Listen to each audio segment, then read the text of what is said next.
voltamos à entrevista com o advogado José Carlos Risque Filho, falando sobre questões da legislação que hoje adentra na vida do cidadão e que causa uma modificação do comportamento da sociedade. Doutor Zé Carlos, uma das coisas que a gente percebe que as pessoas quando reclamam, a sociedade quando reclama, parece que todos pedem uma pena mais rigorosa. A própria presidente Dilma, quando ela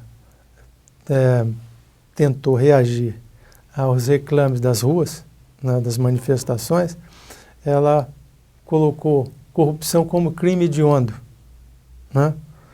Eu não sei se esse tipo de aumento de penalidade, pura e simplesmente, vai resolver o assunto. Porque o que a gente percebe, o problema maior, é a falta da aplicação efetiva da pena.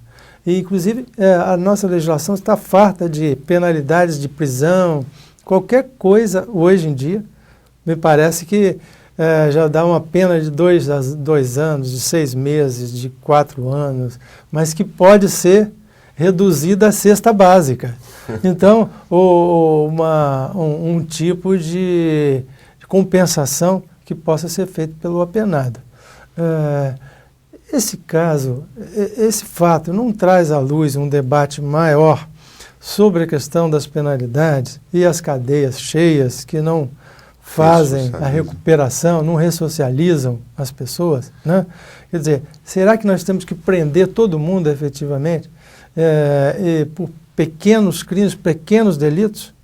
Ou não há uma necessidade de reformular essa legislação penal? Exatamente, Almir. Há muito tempo se fala das penas alternativas. Por que penas alternativas? Que são alternativas à pena de prisão. E hoje a gente tem o que a gente chama de juizados especiais, que são órgãos judiciários especializados em transacionar, que é exatamente a tal da cesta básica, né? Que quando existe uma ação penal na qual o Ministério Público ofereça uma transação, pode o processo parar ali sem ter um prosseguimento. Hoje o judiciário ele funciona mais ou menos como escolha de prioridades. Nós assumimos hoje a nossa incapacidade de se verificar todas as situações criminosas e, consequentemente, prender todas as situações que possam gerar uma prisão para selecionar os crimes de maior repercussão social. Quer dizer, será que nos interessa ter um juiz que julgue um furto de um pão ou que julgue um furto de um vídeo, de uma TV, enfim? Será que nos interessa procedimentalizar isso? Ter um promotor, um juiz, um cartório, um processo? O custo disso tudo, muitas das vezes, não resulta num bem para a sociedade. Então, eu vejo a lei da ficha limpa como algo assim fenomenal. Por quê? Porque não permitiu que os recursos processuais suspendessem a impossibilidade do político corrupto tomar posse. Ou seja, mesmo recorrendo para uma terceira instância, ele já seria impedido a tomar posse. E eu não vejo, com a devida vênia quem pensa o contrário, que o aumento de pena seja uma solução. Eu não vejo dessa forma. Talvez o aumento de pena seja algo que vá criar um temor ao praticante do ato ilícito. Mas dificilmente, se você investigar o infrator, quando ele pratica um ato, ele não pensa, será que eu pego 5 ou 6 anos? Será que eu vou ficar preso ou não? Ele pratica o ato. Não tem esse pensamento de, olha, eu não vou mais pegar dinheiro público porque eu posso ser preso por crime hediondo. O que tem que se mudar é algo mais profundo e que não se muda em 1, 2 anos e tampouco com uma lei. É exatamente o pensamento de cidadania e respeito ao dinheiro público, que é algo que, infelizmente, aqui no Brasil, culturalmente, nós não fomos ensinados a respeitar o dinheiro público. É muito comum nós acharmos natural que um político pratique um ato de corrupção e, às vezes, até pensar que se nós estivéssemos lá, faríamos a mesma coisa. Então, é algo cultural que é óbvio que um apenamento um pouco mais forte ou a transformação em um crime hediondo possa mudar a nossa cultura a médio e a longo prazo. Mas não penso eu, com a devida vênia de quem não pensa assim, que o infrator, antes de praticar o ato, ele vai pensar se o crime se ele é hediondo ou não é. Sim. Até em alguns casos, o que me parece era até que houvesse até a redução de pena, mas a efetiva punição do infrator, né? Aí me parece que nos Estados Unidos, né, a legislação tem muito multas pecuniárias, né? Sim. E nós ainda aqui no Brasil, Almir, nós não ainda estamos acostumados à responsabilidade, a criar um nexo entre o ato e a responsabilidade. Eu vi ontem que lá na Inglaterra, até te falei aqui, que está se aplicando o fato de que o dono de um cão, se esse cão matar alguém, ele será apenado, inclusive com prisão perpétua. Na legislação do Brasil, nós ainda estamos estudando a possibilidade de indenizar por crime de dano o dono de cão. Então, culturalmente e obviamente e consequentemente na legislação, nós ainda não temos o pensamento de responsabilização. Olha, se fizer A, vai acontecer B. Se você fizer um ato X, tem uma consequência Y. Nós ainda não estamos culturalmente e nem o judiciário acostumado em efetivar realmente suas decisões. E é algo importante que tem que ser feito para que não se crie um ambiente de impunidade. Olha, tem um recurso, eu posso recorrer, eu posso fazer A, B ou C, eu tenho um advogado caro que vai recorrer. Em menos de 4 anos eu não vou preso. Exatamente. Eu contribuo de alguma forma, eu fico por aqui. Então é muito importante... Presto um serviço público à comunidade. É muito importante que nós tenhamos também o final da linha funcionando. Qual é o final da linha? O fim da linha, o que é? É um presídio que puna, porque tem uma função de punir, a prisão serve para punir, para tirar esse indivíduo da sociedade, e 2, que ressocialize. Porque olha só, se eu puno e não ressocializo, que é o que acontece hoje, eu crio o quê? Eu crio um rebelde que provavelmente vai retornar para a sociedade pior. E daí você tem um pensamento, será que eu tenho que aumentar essa demanda? Será que eu tenho que colocar mais gente voltando pior para a sociedade? Porque a prisão não some o elemento. Nós sabemos que no Brasil não existe o quê? Prisão perpétua. Esse elemento que entrou, uma hora ele vai sair. Então, além de punir, é necessário um projeto de ressocialização efetiva. Por quê? Porque todo indivíduo que entra, sai uma hora. Outra questão que a gente percebe é essa enxurrada de câmeras que começam, a gente mesmo acaba pedindo que se coloquem as câmeras na cidade para que se combata o banditismo, né, os roubos, os assaltos. Exatamente. Que aumentam a cada dia, né, parece. Em áreas públicas, Almir, efetivamente é possível e é lícito e é desejável que se tenham câmeras, mas que sejam câmeras que funcionem.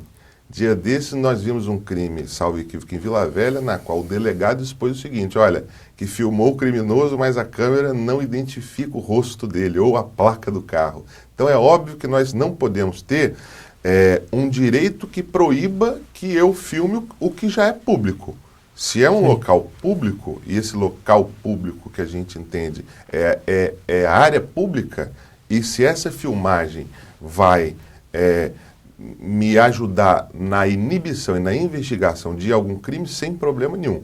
No âmbito até empresarial, nós temos câmeras, inclusive, em áreas que se sujeita a uma espécie de debate, né? Se o banheiro da empresa, ele pode ou não pode ter uma câmera.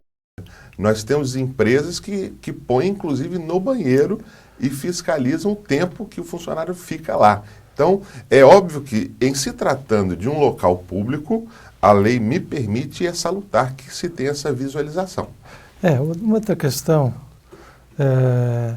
que essas invasões, né, que é o direito público e o direito coletivo, né, essa briga entre as duas questões.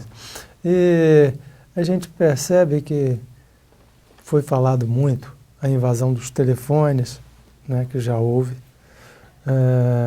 e tem havido em vários lugares do mundo, recentemente, né, nos Estados Unidos, né, a denúncia de um ex-funcionário da CIA, que agora é o Edward Snowden, né, o Edward Snowden, denunciando que havia um grande esquema de espionagem do mundo todo, inclusive do Brasil, em várias instituições, em alguns casos, aparentemente, até consentidos por políticos brasileiros, né?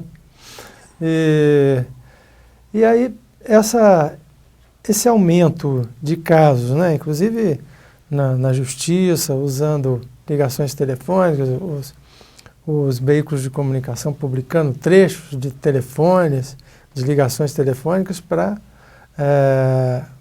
incriminar determinadas pessoas, né, usando isso como peças, né, processuais.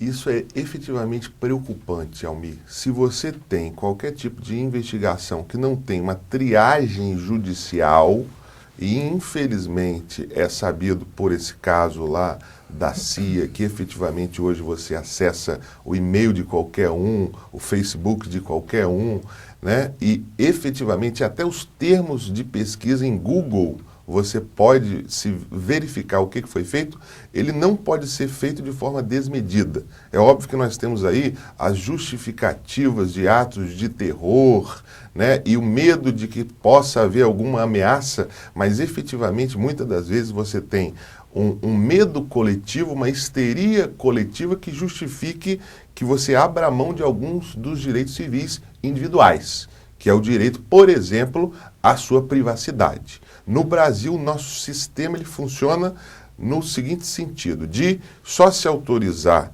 uma abertura de correspondência ou uma interceptação telefônica se houver uma autorização judicial justificada.